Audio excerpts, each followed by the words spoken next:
So let's go ahead and finish off our release of the body techniques with still point induction. Still point induction is a technique where we're going to bring the craniosacral system to a therapeutic stop. This is a natural biological process, but in the stressed body, the body can sometimes forget or not take itself into still point. So we're going to actually induce a still point into the craniosacral system, and that's going to get the body to rest in the core and reorganize. We're going to start here at the heels with the still point.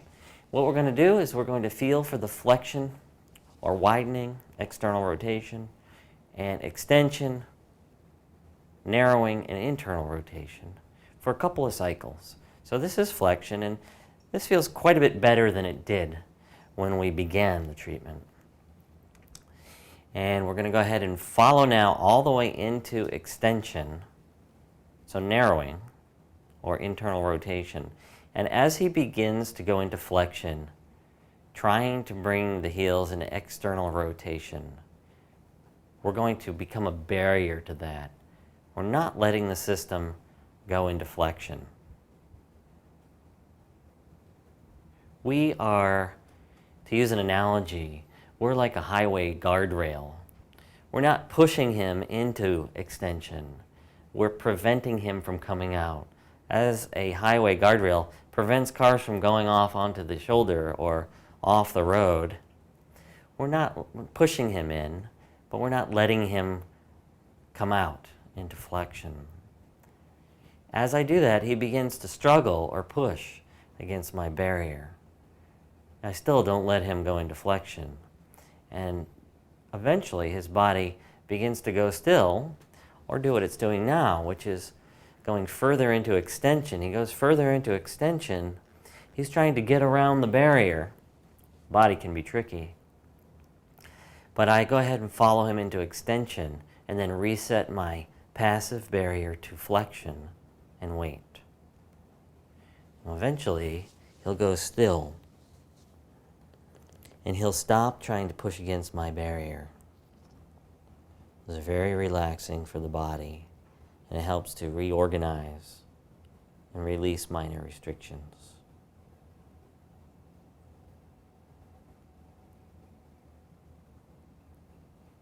And there you go. So now the body's in a still point.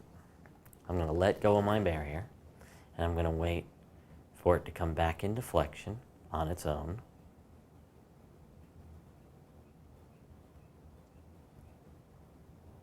These can last from several seconds to several minutes.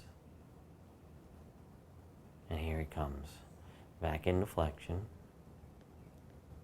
widening or externally rotating, and then narrowing, internally rotating. Whole process can take between a minute and 5 minutes. It's a really good thing to do before treatment, anytime during a treatment, and it's really good to finish off a treatment with a still point induction. We're going to go ahead and do another one. This one at CV4. Sutherland, William Garner Sutherland, thought this was one of his best techniques to do if you only had a short amount of time. It worked systemically with the cranial nerves and the craniosacral system. I'm going to put one hand in the other.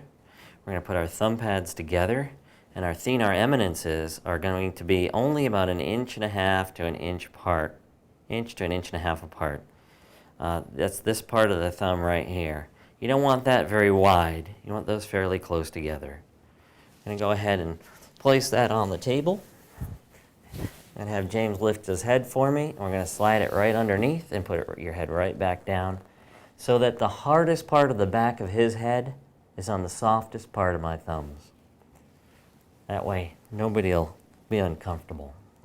We're going to go ahead and monitor the craniosacral rhythm now. It's moving internally, so extension. Now external, widening, flexion. And now internal, extension. It's definitely more restricted on the left. So now we're going to become a passive barrier to flexion. We're not going to let the system widen or go into flexion. We're right here in back of or posterior to the fourth ventricle of the brain.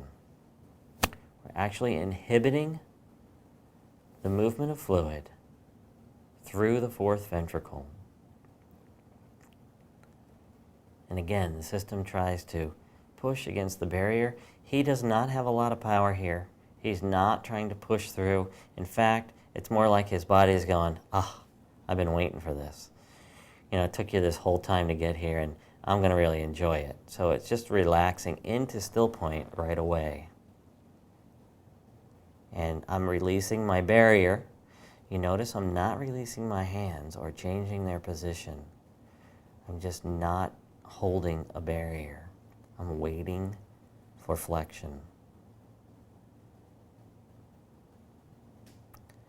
He likes this so much we might be here for a while.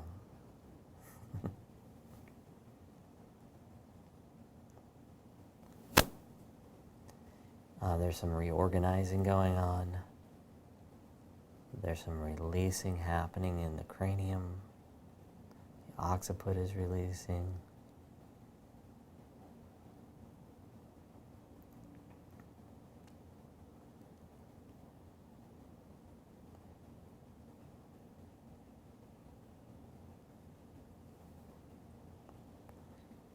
Even more releasing now. When the body is in still point, it does tend to reorganize and release stresses and traumas.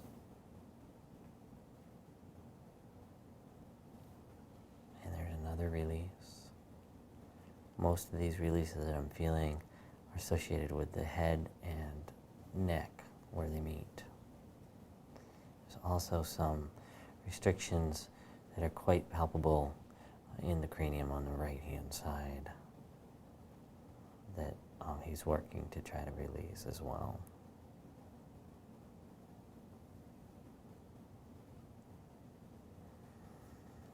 And he just comes back into flexion now. So be aware. If you hold your barrier that whole time, you might not be aware of flexion. You just came into flexion. And now extension.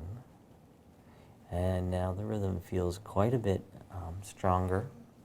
There's more amplitude, and it's much stronger than it was on the left. Initially, you can repeat these still points several times. I've done treatments where we've done half to 3/4 of the treatment is just done doing still points. This is an excellent technique to do. And that's good. We better quit before James starts snoring.